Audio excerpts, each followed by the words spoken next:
I'm standing in front of a very much debated material in the garden, and that's pine needles. Some people swear they ruin your soil, others say never put them in compost. In this video, I'm going to show you exactly how I turned these pine needles into rich, dark, crumbly black gold in just 14 days, and how you can safely use them even if your soil is already acidic.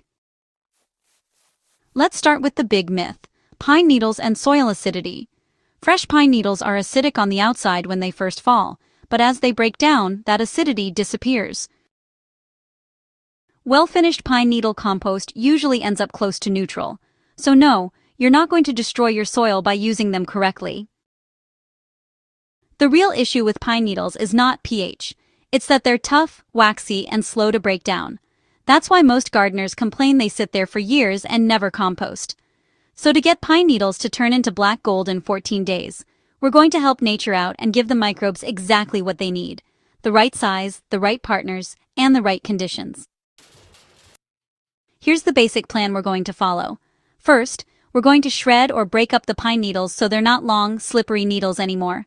Second, we're going to mix them with plenty of high nitrogen greens so the microbes have fuel. Third, we're going to build a properly sized hot compost heap. And fourth, we're going to manage moisture and turning on a simple schedule for 14 days. Step 1. Prepare the pine needles. If you can, run over them with a lawnmower, leaf shredder, or use a string trimmer in a bin. The goal is not powder, just shorter pieces and some broken surfaces. The more broken surfaces you give the microbes, the faster they can move in and do their work. Step 2. Gather your greens.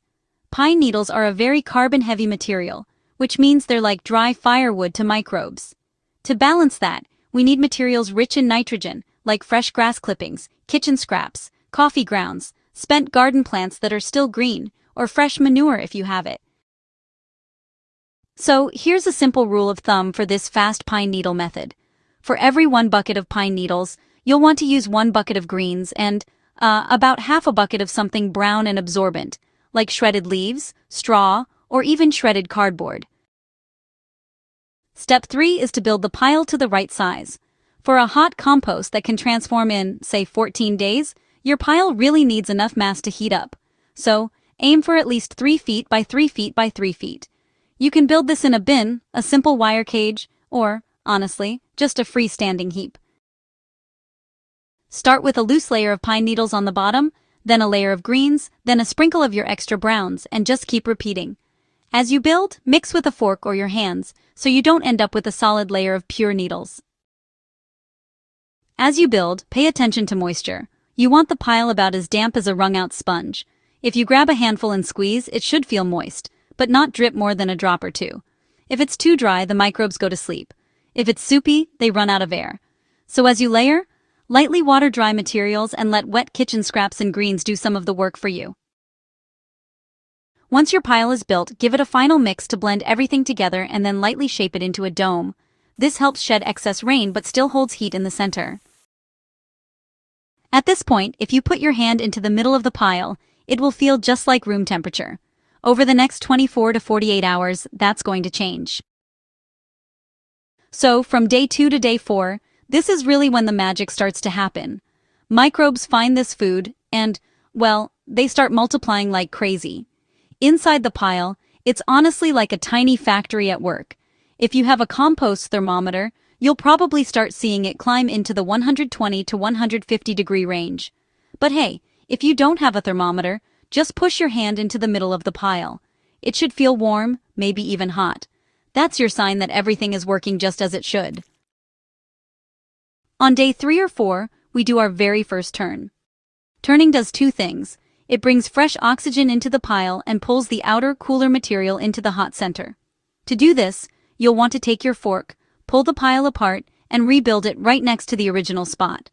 As you rebuild, try to bury the materials that were on the outside into the center this time. Oh, and don't forget to check moisture again and adjust with a little water if needed. From here, we're just going to follow a simple turning schedule. Turn the pile every 2 to 3 days for 14 days total. So you might turn on days 3, 6, 9, and 12. Each time you turn, you're recharging the pile with oxygen and giving the microbes access to new fuel. Think of it kind of like shaking up a jar of kombucha or stirring a sourdough starter. You're waking up the biology, keeping everything lively and active. Now let's talk about the acidity question again, because this is where a lot of people get nervous.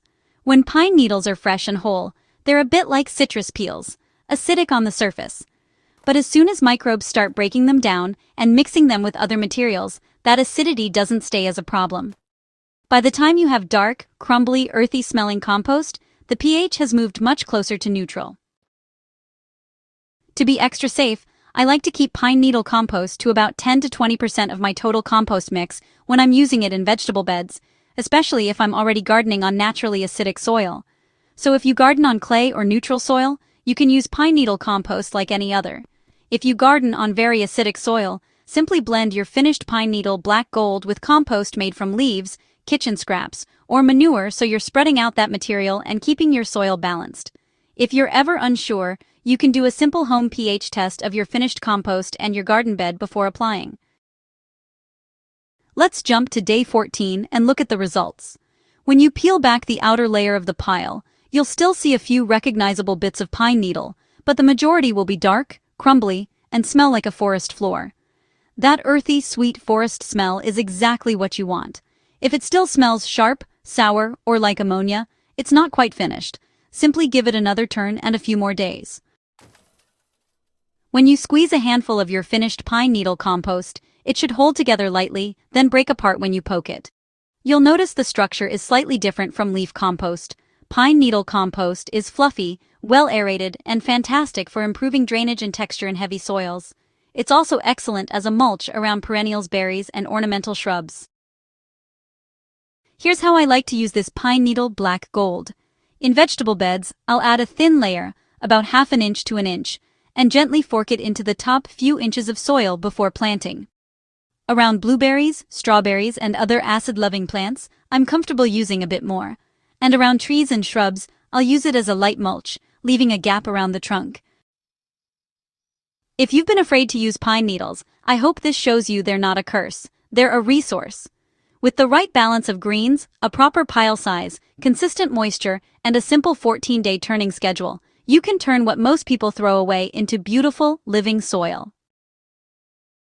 If you found this helpful, I have many other fast black gold methods for waste materials like leaves, wood chips, weeds, coffee grounds, banana peels, cardboard, you name it, and we have a video.